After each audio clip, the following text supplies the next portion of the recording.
সালাতের অর্থ হচ্ছে নিকটবর্তী হওয়া, মুখ ঘুরানো, মুতাওয়াজ্জা হওয়া। ওই যে হযরত ইব্রাহিম আলাইহিস সালাম বলেছিলেন, ইন্নী ওয়াজ্জাহতু ওয়াজহিয়া লিল্লাযী ফাতারাস সামাওয়াতি ওয়াল আরদ। জানেন আপনারা?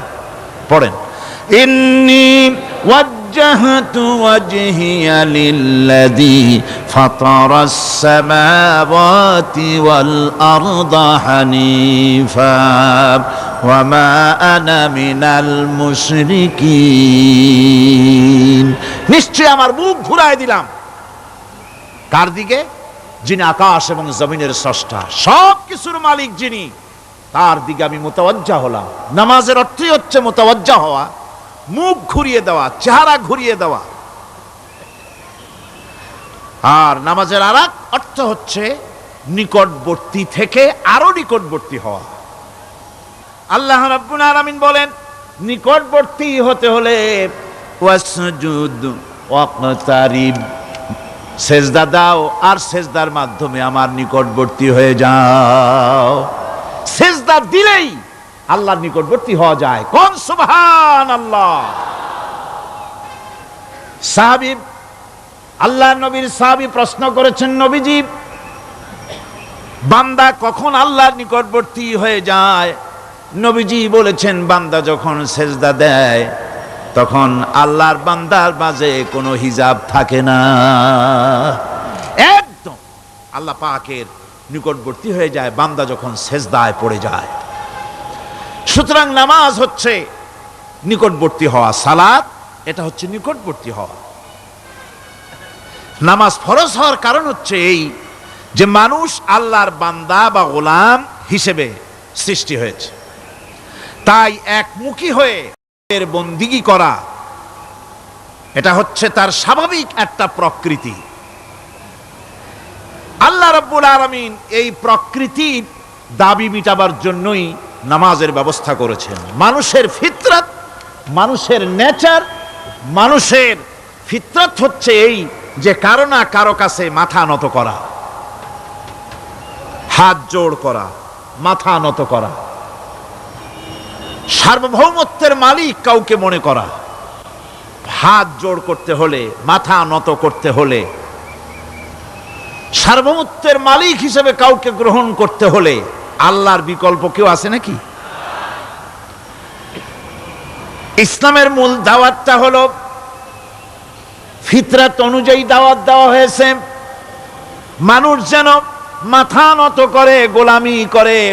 এজন্য আল্লাহ রাব্বুল আলামিন বলেছেন যে আমি মানুষ এবং জিনকে সৃষ্টি করেছি, তার কারণটাই হলো মা খালাকতুল জিন্না ওয়াল ইনসা ইল্লা লিয়াবুদুন।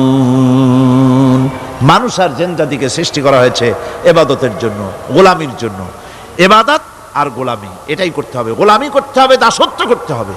আর এই দাসত্ব, আল্লাহর আনুগত্যই গোলামির দাওয়াত দিয়েছেন দুনিয়ার সব নবীরা। কোন নবী বলেন নাই যে আমার গোলামি করো। কেউ বলেছেন? বলেন জোরে, কেউ বলেছেন? আল্লাহ পাক বলেন, ওয়ালাকাদ বা'আসনা ফি কুল্লি উম্মাতির রাসূলা আন ইবুদুল্লাহা ওয়াজতানিবুত তাগুত। প্রত্যেক জাতির জন্য আমি রাসূল প্রেরণ করেছি, তারা মানুষকে দাওয়াত দিয়েছেন এই কথা বলে যে এক আল্লাহর গোলামি করো, তিনি ছাড়া কোনো ইলাহ নাই, আইনদাতা নাই, বিধানদাতা নাই, তার গোলামি, তার সামনে মাথা নত করে দাও।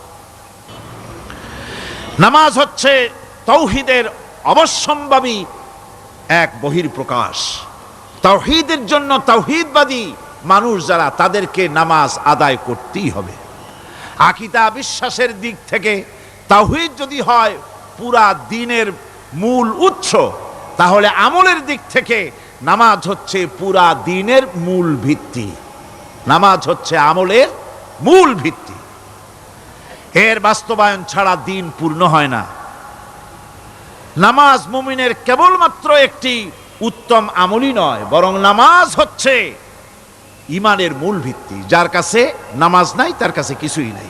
রাসূল করিম সাল্লাল্লাহু আলাইহি ওয়াসাল্লাম বলেছেন, যে নামাজ যে ব্যক্তি পড়ে না, আল্লাহ পাকের সাথে তার কোনো সম্পর্ক বাকি থাকে না। সুতরাং এই নামাজটা হচ্ছে এই যে একমাত্র একাগ্র চিত্তে আদবের সাথে আল্লাহর সামনে রুজু হয়ে যাওয়া।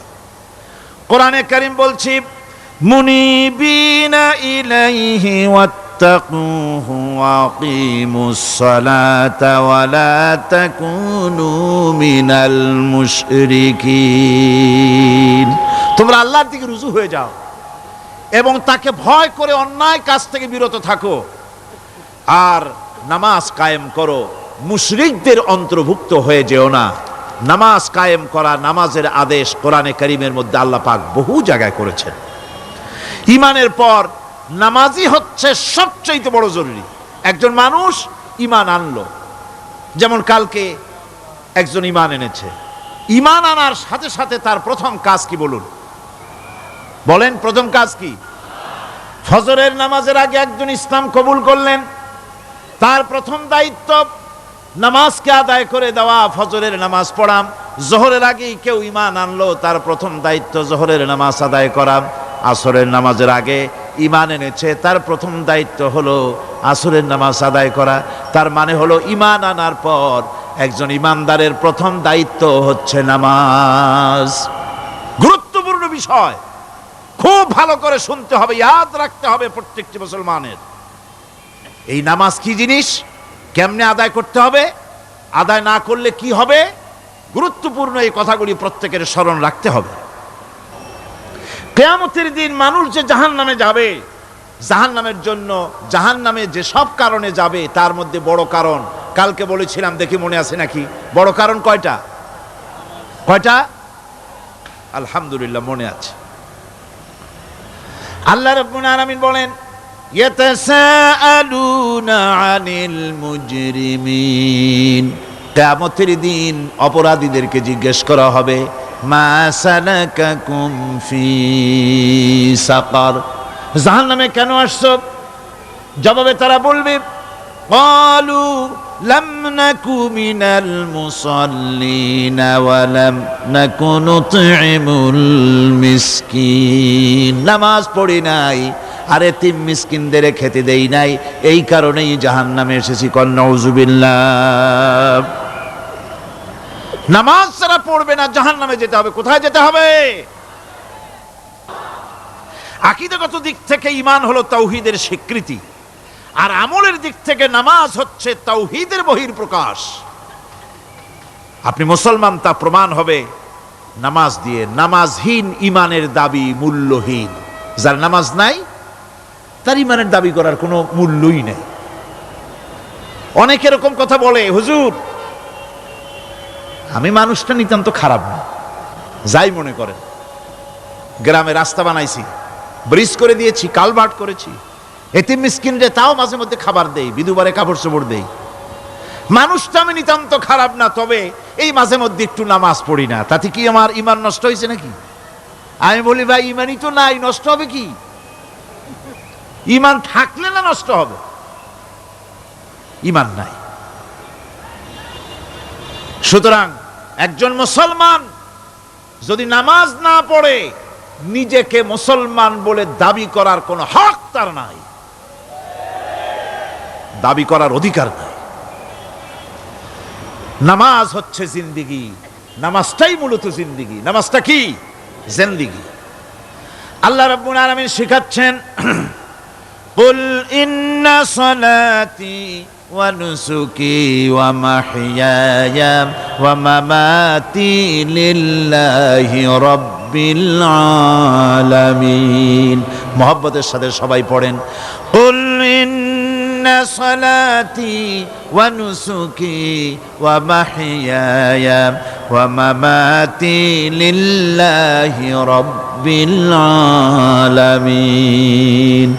বলো আমার নামাজ, বলো আমার নামাজ, আমার কোরবানি, আমার হায়াত, আমার মত সবকিছুই আল্লাহ রব্বুল আলামিনের জন্য নিবেদিত। আমার বেঁচে থাকা, আমার মরে যাওয়া সব আল্লাহর জন্য। সে আল্লাহ রব্বুল আলামিন, তার জন্য সবকিছু নিবেদিত করতে হবে।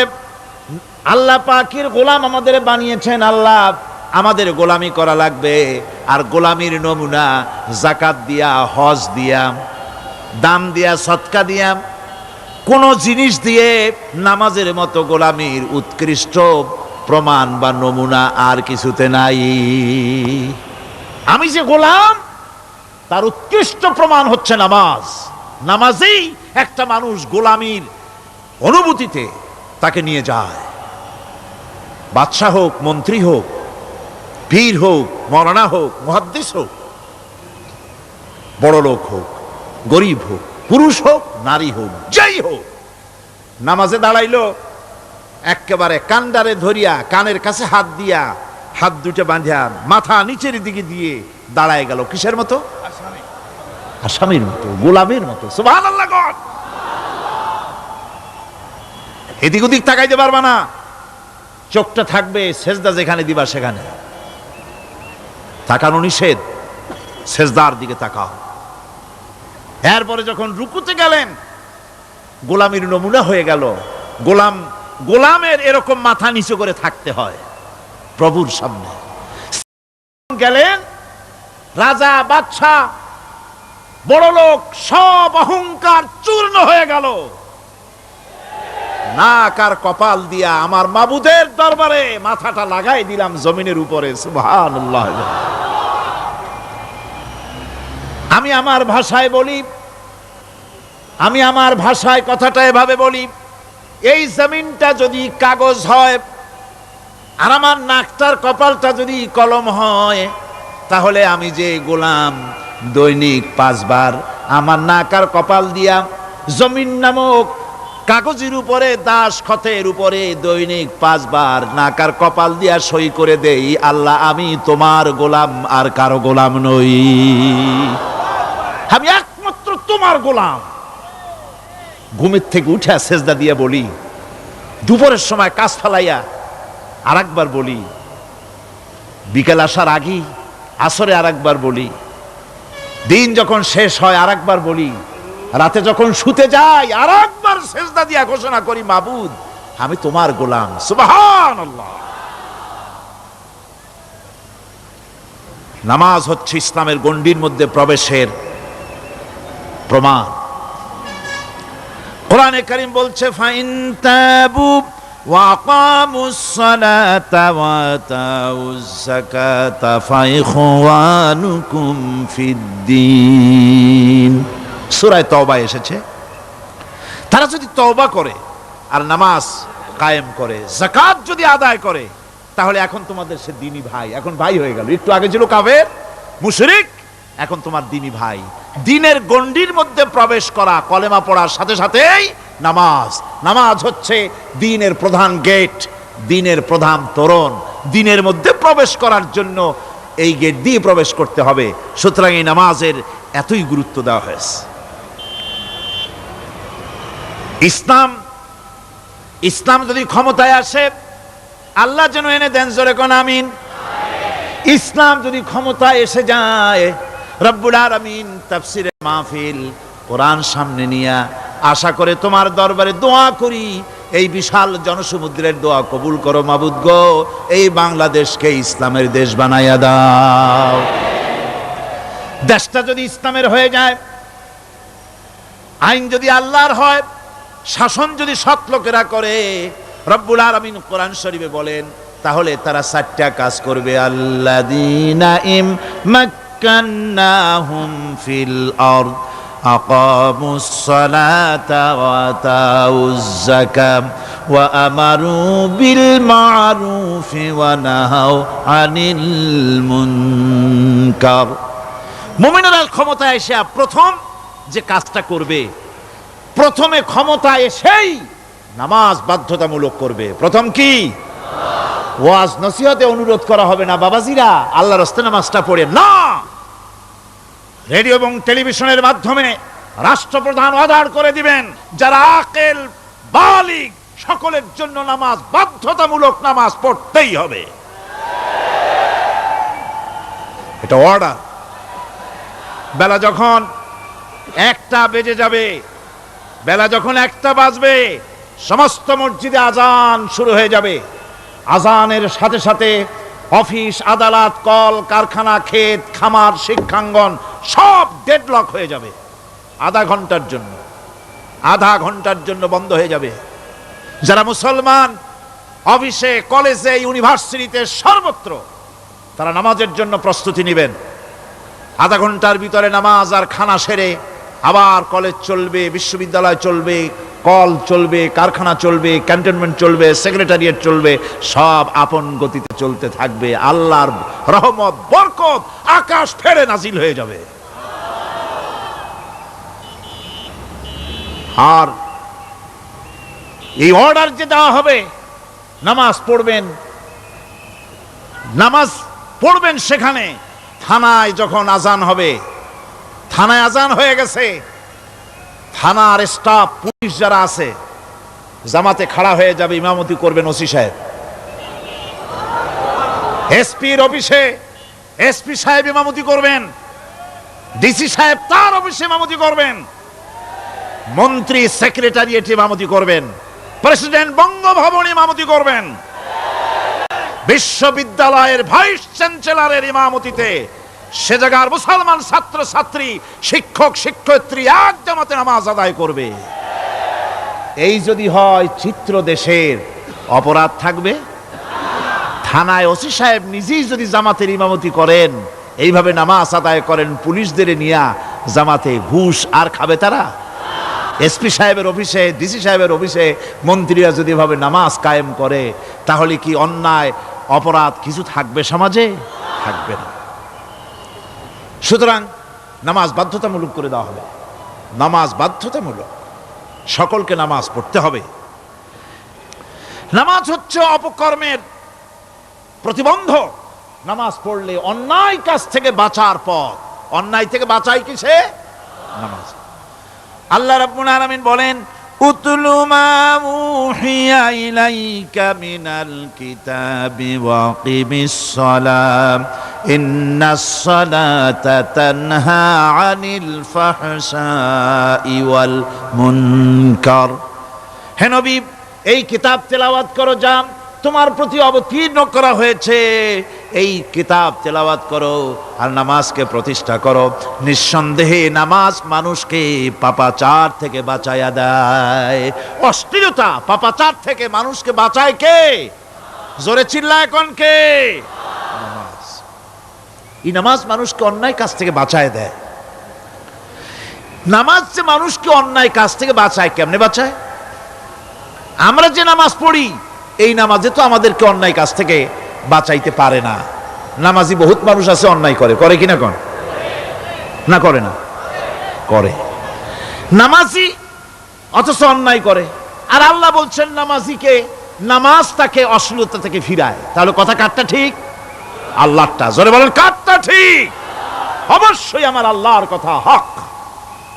আমি ভুল করতেছি, আমি যেন কোথাও ভুল করতেছি, সামথিং ইজ রং, কোথাও যেন আমরা ভুল করে বসতেছি, সেই ভুলটা কি আমরা আবিষ্কার করতে চেষ্টা করবো ইনশাআল্লাহ।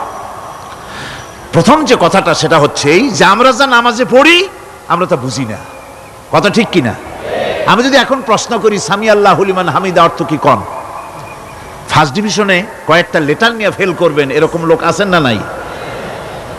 সুবহান রাব্বিয়াল আলা অর্থ কি জানি না, সুবহান রাব্বিয়াল আযীমের অর্থ কি জানি না, দোয়া কুনুত অর্থ কি জানি না, তাশাহুদ অর্থ কি জানি না, সূরা ফাতিহার অর্থ কি জানি না, এমন কি উজুর মধ্যে কয়টা ফরজ তাও অনেকের জানা নাই। কথা কি বেশি বললাম না ঠিক বলছি? একজনে জিজ্ঞেস করলো, মিয়া উজুতে কয় ফরজ? কয় হুজুর কি মনে করেন এটা বুঝি জানি না, এটা তো সাধারণ ব্যাপার, বলেন না কয় ফরজ? কয় উজুতে তো 17 ফরজ। কি কি? কয় হাত ধোয়া, পাও ধোয়া, মুখ ধোয়া, নাক ধোয়া, চোখ ধোয়া, জিহ্বা ধোয়া, মাথা ধোয়া। বলতে বলতে গুনে দেখা গেল প্রায় 19টার মতো বলছে। বলা হলো, মিয়া বললেন আপনি উজুতে ফরজ 17টা, কইলেন আপনি 19টা। কয় হুজুর জানি আরো, বলি না আপনাদের ভয়তে। উজু জানে না, নামাজ জানে না, তাকে এই নামাজ কেমনে ফিরাবে অন্যায় কাজ থেকে? কথা বুঝতে পেরেছেন? নামাজে আল্লাহু আকবার বললাম, এরপরে সানা পড়লাম, তারপরে সূরা ফাতিহা পড়লাম। সূরা ফাতিহার ভেতরে যে সমস্ত কথাগুলি বললাম সেই কথাগুলি বুঝি না, কি বলেছি তাও জানি না। এরপরে সুবহান রাব্বিয়াল আলা বলেছি, সুবহান রাব্বিয়াল আযীম বলেছি, সামি আল্লাহু লিমান হামিদা বলেছি, অর্থ কি জানি না। আল্লাহ তা শুনতে পান, যে ব্যক্তি আল্লাহর প্রশংসা করেন তিনি তা শুনতে পান। নামাজের মধ্যে আইডিয়া দেওয়া হচ্ছে, তুমি যে আল্লাহর জন্য নামাজ পড়তেছো, প্রশংসা করতেছো, এটা এমন নয় যে আল্লাহ পাক দেখছেন না বা শুনতেছেন না। তুমি যা বলতেছো, প্রশংসা করতেছো, আল্লাহ পাক তা শুনতে পাচ্ছেন। সামি আল্লাহু লিমান হামিদা, সুবহান রাব্বিয়াল আলা, আমি মহান সর্বশ্রেষ্ঠ আল্লাহ রাব্বুল আলামিনের পবিত্রতা ঘোষণা করছি, আমি তার প্রশংসা করছি। সূরা ফাতিহার কি আমরা বলি আপনারা ব্যাখ্যা দেখে বুঝে নিয়েন, সেগুলি আমি এখানে বলে বাকি কথা সব শেষ করতে পারবো না। নামাজে কি পড়েন সেটা যদি জানতেন, অবশ্যই আল্লাহ রাব্বুল আলামিনের কথা কার্যকরী হয়ে যেত। ইন্নাস সালাতা তানহা আনিল ফাহশাই ওয়াল মুনকার, নামাজ মানুষকে পাপের কাজ, অশ্লীলতা থেকে ফিরাতে পারে। আল্লাহ ইন্না বসায়ছেন, নিশ্চয়ই, বেশক, অবশ্যই নামাজ পাপ থেকে ফিরাবে। কিন্তু কেমনে ফিরাবে নামাজ তো বুঝি না, নামাজ তো বুঝি না। খালি সেজদা দেয় জনমের মতো, আর সেজদা কি? নামাজে যদি দেখে ইমাম দেরি করতেছে, আত্তাহিয়াত পড়তে দেরি হয়ে যাচ্ছে, পিছন থেকে সিগন্যাল মারে, ঠিক কিনা? বেয়াদব, বেয়াদব। তোমার নামাজ, তোমার আত্তাহিয়াত আগে শেষ হয়েছে, তাতে কি হয়েছে? চুপ করে বসে থাকো। ইমামকে কাশি দিয়া সতর্ক করার অধিকার তোমার নাই। যদি ইমামকে সতর্ক করার জন্য কাশি দিয়ে থাকো, তোমার নামাজ ফাসেদ হয়ে যাবে। এটা ফাজলামি করার জায়গা না, এটা নামাজ। এর নাম কি? ধীরে সুস্থে নামাজ পড়তে হবে। অনেকে মসজিদটারে মনে করে জেলখানা, ঢুকতে যত দেরি, বেরোতে পারলে যেন বাসে যান ছটফট করে। সিনেমার মধ্যে গিয়ে ঘন্টার পর ঘন্টা বসে থাকে, খারাপ লাগে না? মসজিদে কেরাত যদি একটু লম্বা পড়ে, পিছনে বসে খালি কি যে করে মনে মনে বলতে থাকে যে ইমাম এমন কাঁচা ছাড়া ছাড়ি না। আর গান যখন শোনে, শুনতেই থাকে, কত মজা, ঘুম আসে না। নাউযুবিল্লাহ। সুতরাং নামাজে কি পড়েন সেটা আপনাকে বুঝতে হবে। সঠিকভাবে নামাজ পড়ার পরও যদি কোনো মানুষের সঠিকভাবে, ভালো করে শোনেন, সঠিকভাবে নামাজ পড়ার পরেও যদি কোনো মানুষ পাপের থেকে না ফেরে, তাহলে বুঝতে হবে একথা, পানি আর সাবান দিয়া কাপড় ধুলে কাপড়ের ময়লা যাবে, কিন্তু পানি আর সাবান দিয়া কয়লা জনমের মতো ধুইলেও কয়লার ময়লা যাবে না। কথা বুঝে আসছে? এর থেকে আর উত্তম দৃষ্টান্ত আমার কাছে নাই। নামাজ পড়ার পরেও যদি চরিত্র ভালো না হয়, বুঝতে হবে নামাজ হচ্ছে না, কাঙ্ক্ষিত মানের নামাজ আদায় হচ্ছে না। আল্লাহর নবী বলেছেন, যার নামাজ পাপ কাজ হতে ফিরাতে পারলো না, তার নামাজ নামাজি নয়। আবার শুনুন, রাসূল বলছেন, যার নামাজ তাকে পাপের কাজ থেকে ফিরাতে পারলো না, তার নামাজ নামাজ নয়। ওইটা নামাজ হয় নাই, যার জন্য তার পাপ থেকে তারে ফিরাইতে পারছে না। আর কিয়ামতের দিন বেনামাজিরা সবচাইতে বেশি অপমানিত হবে। সবচাইতে বেশি অপমানিত হবে কারা? বেনামাজিরা। কিভাবে? ইয়াউমা ইউকশাফু আন সাকিন ওয়া ইউদআউনা ইলাস সুজুদি ফালা ইস্তাতিউন। সেদিন কঠিন সময়, আল্লাহ রাব্বুল আলামিন লোকদেরকে সিজদা করার জন্য বলবেন, কিন্তু যারা বেনামাজি ছিল দুনিয়ায়, তারা সিজদা দিতে পারবে না। বলেন নাউযুবিল্লাহ। অবস্থাটা কি হবে?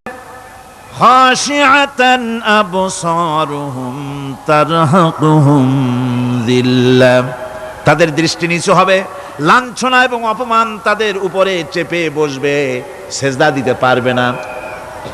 আল্লাহ আমাদেরকে ক্ষমা করুন। কিয়ামতের দিন হযরত আদম আলাইহিস সালাম থেকে শুরু করে পৃথিবীর সমস্ত মানুষের সামনে আল্লাহ রাব্বুল আলামিন সেজদা করার জন্য অর্ডার করবেন। যারা নাকি বেনামাজি ওরা আল্লাহর দরবারে সেদিন সেজদা দিতে পারবে না, লাঞ্ছিত অপমানিত হবে। জোরে কোন নাউজুবিল্লাহ।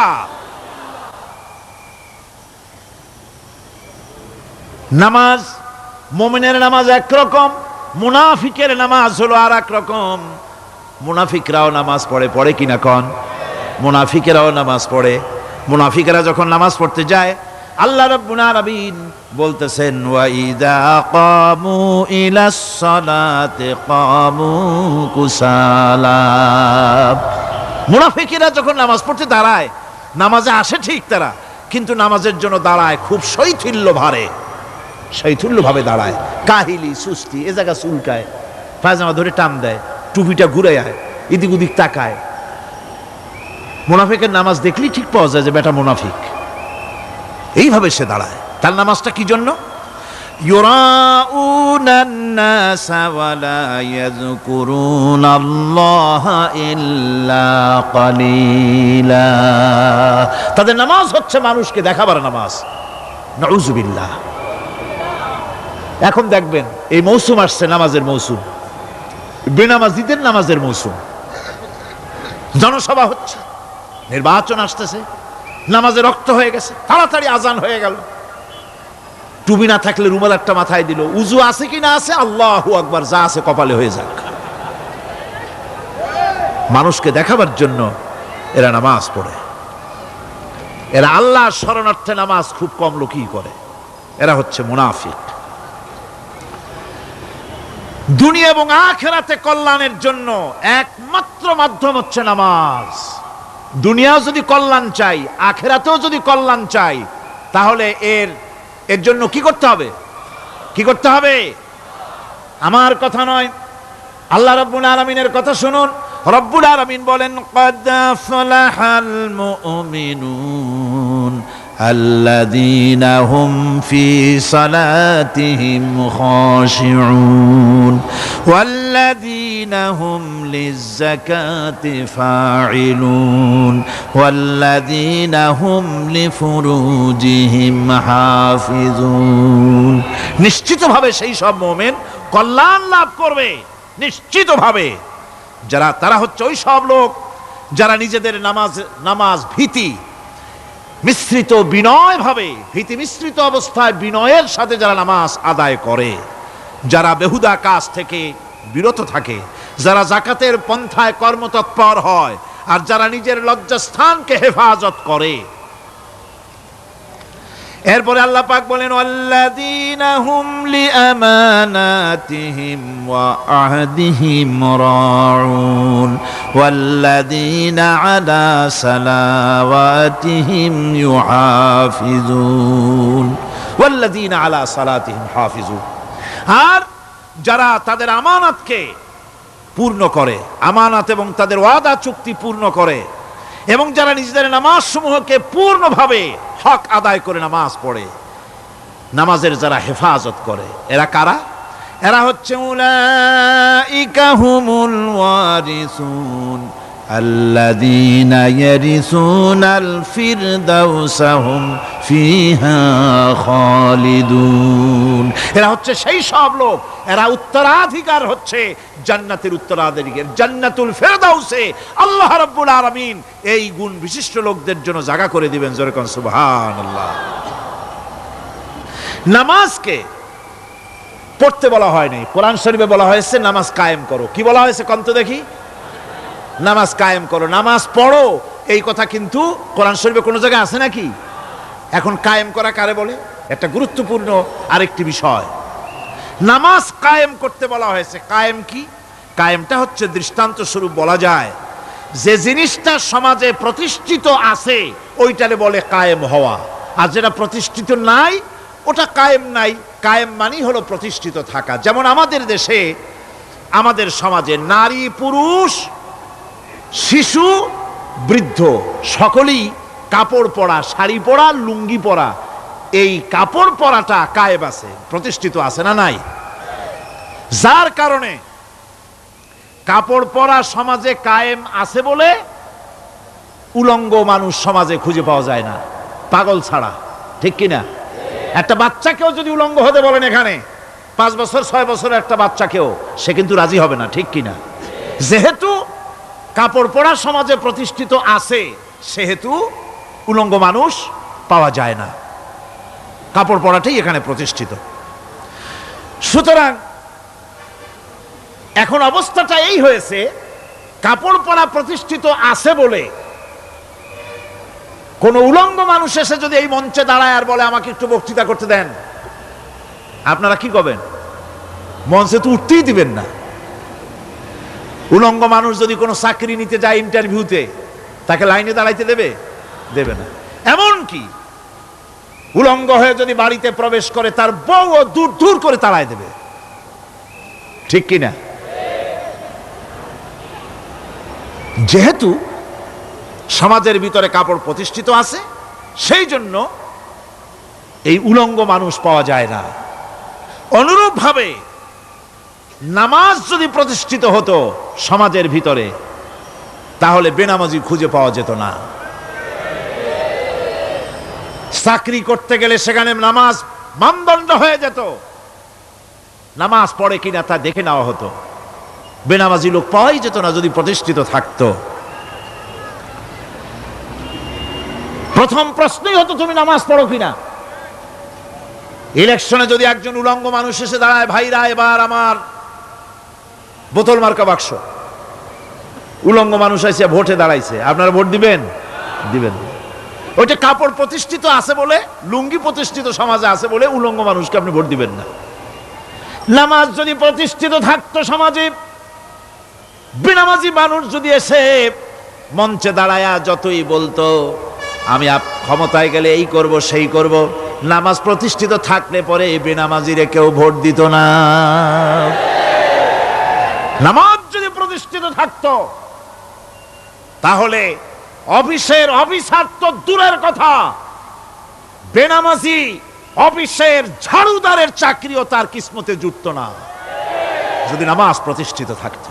এর নাম হলো নামাজ কায়েম হওয়া। নামাজ কায়েম থাকলে এই অবস্থার সৃষ্টি হতো। এই জন্য আল্লাহ পাক বলেছেন নামাজকে কায়েম করতে হবে। নামাজ হবে সব ভালো কাজের মানদণ্ড। সমস্ত ভালো কাজের মানদণ্ড কি? নামাজ।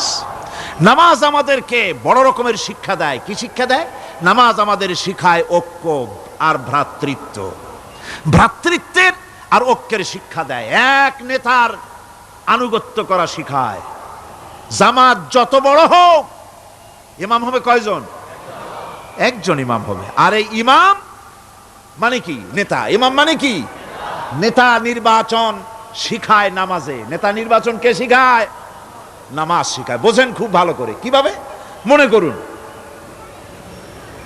চট্টগ্রাম শাহী মসজিদে ইমাম প্রয়োজন। এখন সেই ইমাম নেওয়ার জন্য ইন্টারভিউ কল করা হলো, বিজ্ঞাপন দেওয়া হলো পত্রিকায়। অনেক আলেম আসলেন। ইন্টারভিউ বোর্ডে যারা বসলেন, তারা ইন্টারভিউটা কিভাবে নেবেন? যার মাথার চুল লম্বা বেশি তার ইমামতি দেওয়া হবে, যার লুঙ্গিটা পায়ের গিরার তলে তারে দেওয়া হবে, যার মোষটা মুখের মধ্যে গিয়া ঢুকছে, হাসি দিলে বুঝাই যায় না হাসে না কান্দে, তারে দিবে।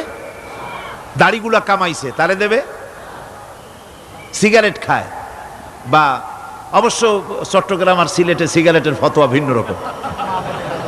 বরিশালে আমি যেখানে জন্মগ্রহণ করেছি, আমার এলাকায় কোনো আলেম যদি সিগারেট খায়, মসজিদের ইমাম তো ভালো, মসজিদ ঝাড়ু দিতেও ঢুকতে দেবে না মসজিদে। এটা এই এলাকার এক রকমের কায়দা। আমি এটার ব্যাপারে কথা নাইবা বললাম। তো আপনারা খুঁজে দেখবেন সে সিনেমা দেখে নাকি, মিথ্যা কথা বলে নাকি, বউ পর্দায় থাকে নাকি। এগুলি মাইক্রোস্কোপ যন্ত্র দিয়ে ইমামের মাথা থেকে পা পর্যন্ত দেখবেন কিনা কন? আচ্ছা এবার কত দেখি, এই ইমাম সাহেব ইমামতি করবে কতজন লোকের? 500, 1000। শাহী মসজিদে ধরেন 5000 লোক হইল। 5000 লোক, 5000 লোকের ইমাম নির্বাচনের সময় পা থেকে শুরু করে মাথা পর্যন্ত দেখেন, এমনকি বউ পর্যন্ত। বৌমনি আনিয়ে দেখেন না, পর্দায় থাকে কিনা এইটা আপনারা দেখেন, ঠিক কিনা? এ খবরটা নেন। 5,000 লোকের একটা ইমাম বানাতে গিয়ে মাইক্রোস্কোপ যন্ত্র দিয়ে দেখেন মোষ কেমন, দাড়ি কেমন, চুল কেমন, পাও কেমন, হাত কেমন, হাতে নখ লম্বা কিনা, দাঁতে ছাতা কিনা, বউ পর্দায় থাকে কিনা, মিথ্যা কথা কয় কিনা, এত দেখেন। আর যখন নির্বাচন আসে তখন 2.5 থেকে 3 লক্ষ মানুষের জন্য একজন এমপি নির্বাচিত হয়। সেই ইমামকে বাছাই করার জন্য নামাজ পড়ে কিনা, জিনাকার কিনা, মদখোর কিনা, সুদখোর কিনা, ঘুষখোর কিনা, বদমাশ কিনা বাছাই করা হয় না।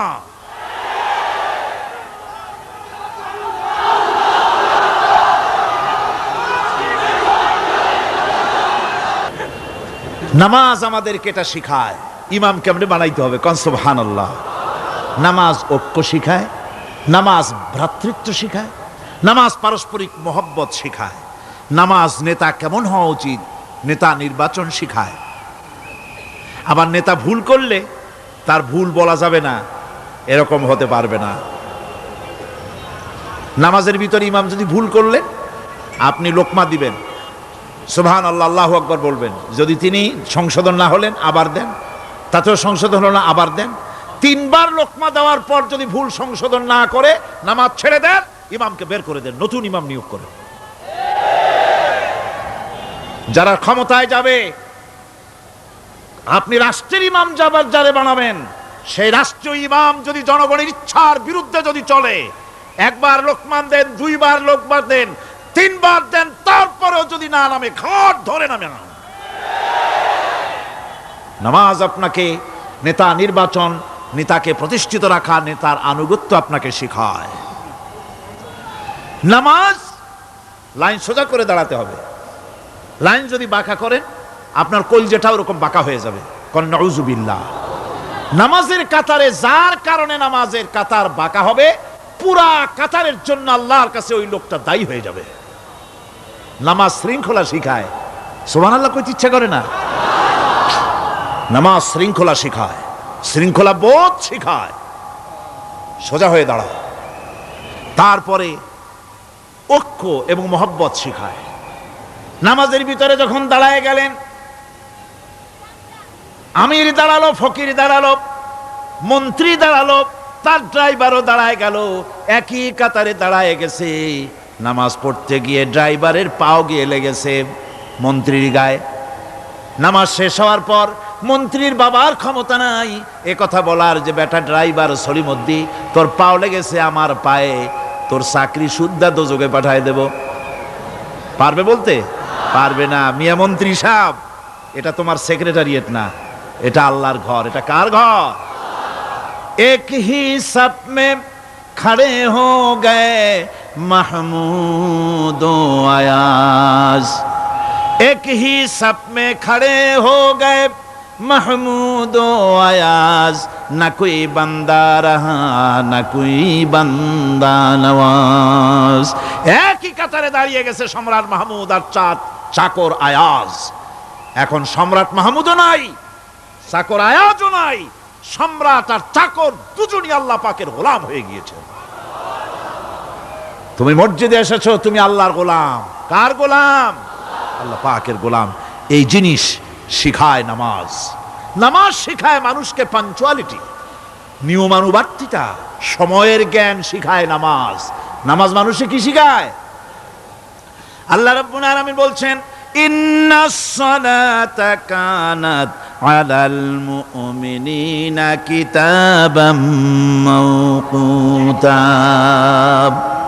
নিঃসন্দেহে নামাজ মুমিনদের নিয়মানুবর্তিতার সাথে ফরজ করা হয়েছে, তাদের উপরে নিয়মানুবর্তিতার উপরেই, সময়ের উপরে নামাজকে ফরজ করা হয়েছে। আপনার আন্দাজ মতো আপনি পড়তে পারবেন না, সময় মতো পড়তে হবে, আউয়াল ওয়াক্তে পড়তে হবে। আমার দেশের মসজিদগুলিতে ফজরের নামাজ পড়া হয় এমন সময় পূর্ব দিক ফর্সা হয়ে যায়। ইমাম সাহেব যদি ভুল করেন, নামাজ যদি দোহরাতে যান, তাহলে সূর্য উদয় হয়ে যাবে, এমন অবস্থা। নামাজ এত দেরিতে পড়া হয়। প্রত্যেক ওয়াক্তের নামাজ আউয়াল ওয়াক্তে পড়ার জন্য রাসূল সাল্লাল্লাহু আলাইহি ওয়াসাল্লাম তাগিদ করেছেন। সময়ের দিকে লক্ষ্য রাখতে বলা হয়েছে। যেই জাতির, লক্ষ্য করুন, যে জাতির দৈনিক 5 বার টাইমলি অক্ত মতো সময় মতো নামাজ আদায় করতে হয়। দুর্ভাগ্যজনক সত্য, সেই জাতির কাছে সময়ের কোনো দাম নাই, সময়ের দাম নাই। 9টার গাড়ি কয়টায় আসবে? 9টার গাড়ি কয়টায় আসবে? একদিন দেখা গেল সত্যি 9টার সময় এসে গেছে। যাত্রীরা বলছে মাশাআল্লাহ, অন্তত একটা দিন তো 9টার সময় আসলো। স্টেশন মাস্টার বলছে না, খুশি হওয়ার কারণ নাই, আজকের না, এটা গতকালকেরটা। আমার আমেরিকার সফরের সময়, যে বাড়িতে আমি আমেরিকায় থাকি, কুইন্স এলাকায়, নিউ ইয়র্ক সিটিতে, সে বাড়িওয়ালা চাকরি করে। সে আমাকে বলল 10টি বছর আমি একটা ট্রেনে যাতায়াত করি। সে বলছে রাত 3:45 ট্রেনটা আসে, ওই ট্রেনে চড়ে সে তার কর্মস্থলে যায়। বলল 10টা বছর আমি এখানে আছি, 10 বছরের ভিতরে এই ট্রেনটা 1 মিনিটের জন্য এদিক ওদিক করলো না, ঠিক 3:45 এসে হাজির হয়ে গেছে। ঝড় হোক, বৃষ্টি হোক, স্নো পড়ুক, বরফ পড়ুক, টাইমলি চলতেছে। দুনিয়ায় ভিন্ন জাতিরা যে উন্নতি করে, তার পেছনে সময়ের জ্ঞান তাদের অনেক বেশি আমাদের থেকে। কথা ঠিক কিনা? আমাদের সময়ের জ্ঞান নাই, সময়ের কোনো মূল্য আমরা দেই না। 2টার সময় মিটিং হবে, মন্ত্রী সাহেব আসেন 5টার সময়, ঠিক কিনা? বক্তৃতার জন্য সময় দেওয়া হয়েছে 20 মিনিট, নাহমাদু ওয়া নুসাল্লি আলা কইয়া সুর দিয়া 35 মিনিট গেছে নাহমাদু কইতে কইতে। সময় 20 মিনিট, তা তার মনেই নেই। এই যে সময়ের জ্ঞান নাই, এটা ব্যর্থতা। নামাজ মানুষকে সময়ের জ্ঞান শিখায়, কোন আলহামদুলিল্লাহ। এই সময়ের জ্ঞান আমাদেরকে শিখতে হবে। এবার আমি আপনাদের সামনে বলতে চাই, আল্লাহর নবী জনাবে মুহাম্মদ রাসূলুল্লাহ সাল্লাল্লাহু আলাইহি ওয়াসাল্লাম নামাজের ব্যাপারে কি বলছেন। এতক্ষণ তো আল্লাহর কথা শোনালাম, কার কথা শোনাইছে? আমার আল্লাহর নবী বলেন, নবীকে প্রশ্ন করা হলো, ইয়া রাসূলুল্লাহ আইয়ু শাইইন আহাব্বু ইনদাল্লাহি ফিল ইসলাম, ইসলামের মধ্যে আল্লাহর কাছে কোন জিনিসটা বেশি প্রিয়? আল্লাহর কাছে ইসলামের কোন জিনিসটা বেশি প্রিয়? হুজুর বললেন আস-সালাতু লিওয়াক্তিহা, মান তারাকা সালাতান ফালা দীনা লাহু ওয়াস-সালাতু ইমাদুদ্দিন। আল্লাহর কাছে সবচাইতে বেশি প্রিয় হচ্ছে নামাজ। সবচাইতে প্রিয় কি? নামাজ। ওয়াক্ত মতো নামাজ আদায় করা আল্লাহ পাকের বেশি প্রিয়। আর এই নামাজ হচ্ছে দ্বীনের খুঁটি। এটা দ্বীনের কি খুঁটি? এই যে খুঁটিগুলো আছে, খুঁটিগুলো ফালাই দিলে তারপর আপনার এই প্যান্ডেল থাকবে? থাকবে না। বিল্ডিং এর পিলার ভেঙে দেন, বিল্ডিং টিকবে? ঘরের খুঁটিগুলি উড়ায় ফেলেন, ঘর টিকবে? টিকবে না। দ্বীনের খুঁটি হচ্ছে নামাজ। লা দীনা লিমান লা সালাতা লাহু, যার কাছে দ্বীন নাই, যার কাছে নামাজ নাই, তার কাছে কি নাই? দ্বীন নাই, ঈমান নাই। আল্লাহর নবী বলেছেন, ওয়ান জাবির রাদিয়াল্লাহু তাআলা আনহু قال قال رسول الله صلى الله عليه وسلم بين العبد وبين الكفر ترك الصلاة। আল্লাহ পাকের নবী বলেন, আল্লাহর বান্দার মুমিন, আল্লাহর বান্দার কাফের, দুইজনের মধ্যে পার্থক্য হলো, যে ব্যক্তি নামাজ পড়ে সে আল্লাহর গোলাম, যে নামাজ পড়ে না সে কাফের হয়ে গেল। যে নামাজ পড়লো না সে কাফের হয়ে গেল। মান তারাকা সালাতান মুতাআম্মিদান ফাকাদ কাফারা, যে ব্যক্তি ইচ্ছে করে নামাজ ছেড়ে দিল সে কাফের হয়ে গেল। বলেন নাউযুবিল্লাহি মিন যালিক। এই জন্য নামাজ আদায় করা বাধ্যতামূলক প্রত্যেকটি মুসলমানের জন্য। রাসূল করিম সাল্লাল্লাহু আলাইহি সাল্লাম একটা দৃষ্টান্ত দিয়েছেন, কারো বাড়ির সামনে যদি একটা নাহার থাকে, একটা পুকুর থাকে, একটা খাল থাকে প্রবাহিত, এতে যদি ওই বাড়িওয়ালা দৈনিক 5 বার গোসল করে, তাহলে তার গায়ে কি কোনো ময়লা থাকে? হুজুর, সাহাবীরা বললেন না হুজুর, থাকে না। হুজুর বললেন এটাই হলো নামাজের দৃষ্টান্ত। 5 ওয়াক্ত নামাজ যে আদায় করবে সে গুনাহ থেকে আল্লাহ পাক তাকে পবিত্র করে দিবেন। সুবহানাল্লাহি ওয়া বিহামদিহি। আমার ভাইয়েরা, নামাজ পড়লে পরে এক জুমা থেকে আর এক জুমা পর্যন্ত মানুষ যে সমস্ত গুনাহ করে, কবিরা গুনাহগুলি বাদে, শিরক আর কবিরা গুনাহগুলি বাদে যত গুনাহ আছে তার কাফারা হয়ে যায়। নামাজ যে সঠিকভাবে আদায় করবে, এই নামাজটা একটা কঠিন কাজ। নামাজটা কি কাজ? কে বলতেছেন কথা? আল্লাহ পাক। ওয়া ইন্নাহা লাকাবীরাতুন ইল্লা আলাল খাশিঈন। নামাজ একটা ভারী জিনিস, একটা কঠিন জিনিস। কাদের জন্য কঠিন নয়? যারা নাকি আল্লাহ পাককে ভয় করে। আল্লাযীনা ইয়াযুন্নুনা আন্নাহুম মুলাকু রাব্বিহিম ওয়া আন্নাহুম ইলাইহি রাজিউন। যারা নাকি একথা মনের ভিতরে ধারণা করে যে আল্লাহ রাব্বুল আলামিনের দরবারে আমার হাজির হওয়া লাগবে, মোলাকাত করা লাগবে, এই চিন্তা যারা করে তাদের জন্য নামাজ মোটেই কষ্টকর নয়, নামাজ মোটেই তাদের জন্য অসহনীয় নয়, বোঝা নয়, ভার নয়। তারা নামাজ আদায় ঠিকই করবে। এই জন্যে বিবি বাল বাচ্চা সকলকে নামাজের জন্য তাগিদ করতে হবে। যত ভাই এখানে এসেছেন নিজেরা পড়বেন, বিবি বাল বাচ্চাকে তাকিদ করবেন। আল্লাহ পাক বলছেন ওয়ানজির আশীরাতাকাল আকরাবিন, তোমার নিকটবর্তী যারা আছে তাদেরকে তুমি আল্লাহর ভয় দেখাও। নামাজের জন্য তাদেরকে বলো, আল্লাহর ভয় তাদের অন্তঃকরণের মধ্যে সৃষ্টি করে দাও। আর এই নামাজ পড়তে হবে জামাতের সাথে। নামাজ পড়তে হবে কিছুর সাথে? জামাতের সাথে। রাসূল করিম সাল্লাল্লাহু আলাইহি ওয়াসাল্লাম বলছেন, হুজুরের কাছে, আল্লাহর নবীর কাছে হযরতে আবু হুরায়রা রাদিয়াল্লাহু তাআলা আনহু হাদিসটি বর্ণনা করেছেন। হুজুরের কাছে একজন অন্ধ লোক এলো। সেই অন্ধ লোক এসে বললেন, হুজুর আমি তো চোখে দেখি না, জামাতের যে গুরুত্বের কথা আপনি বললেন, আমাকে কি রুখসত দেওয়া যায় নাকি? আমি অনেক সময় সাথী সঙ্গী পাই না, আমাকে কি রুখসত দেওয়া যায় নাকি? হুজুর বললেন, হ্যাঁ তোমাকে রুখসত দেওয়া গেল।